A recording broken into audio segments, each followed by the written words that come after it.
रामेथ गोकुलगते प्रमदा प्रसक्ते हूतानुपेतयमुना दमने मदान्धे स्वैरं समारमतिसेवकवादमूढो दूतं न युङ्क्त तव पौण्ड्रकवासुदेवः।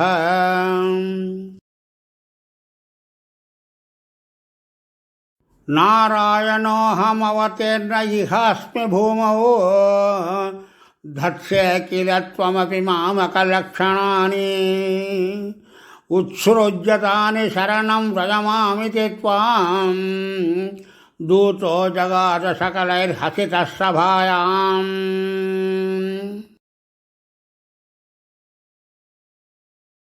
दूतेऽथ यातवति यादव सैनिकैस्त्वं यातो ददर्शितवपुः किल पौण्ड्रकीयं तापेन वक्षसि कृताङ्कमनल्पमूल्य श्रीकौस्तुभं मकरकुण्डलपीतकेलम्।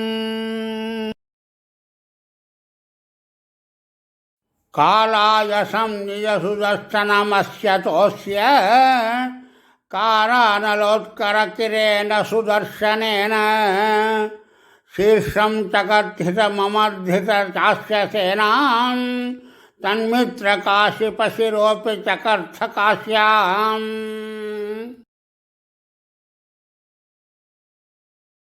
जाल्येन बालकगिरापि किलाहमेव श्रीवासुदेव इति रूढमतिश्चिरं सः सायुज्यमेव भवदैक्यध्यागतोऽभूत् को नाम कस्य सुकृतं कथमित्यवेयात्।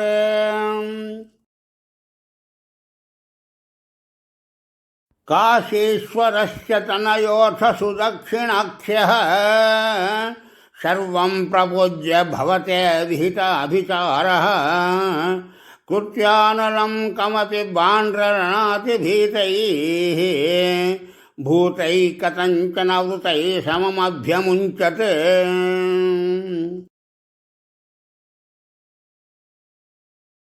तालप्रमाणचरणामखिलं दहन्ति कृत्यां विलोक्य चकितैः कथितोऽपि पौरैः द्यूतोत्सवे किमपि नो चलितो विभो त्वं पार्श्वस्थमासि विसर्जितकालचक्रम्।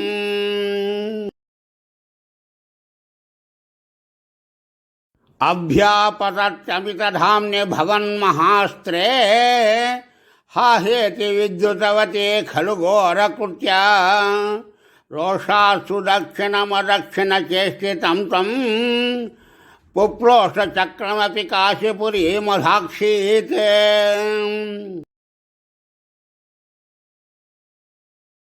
स खलु विविधो रक्षो घाते कृतोऽपकृतिपुरा तव तु कलया मृत्युं प्राप्तं तदा खलतां गतः नरकसचिवो देशक्लेशं सृजन्नगरान्तिके झटिति हरिणा युध्यन्नद्धापपादतराहतः।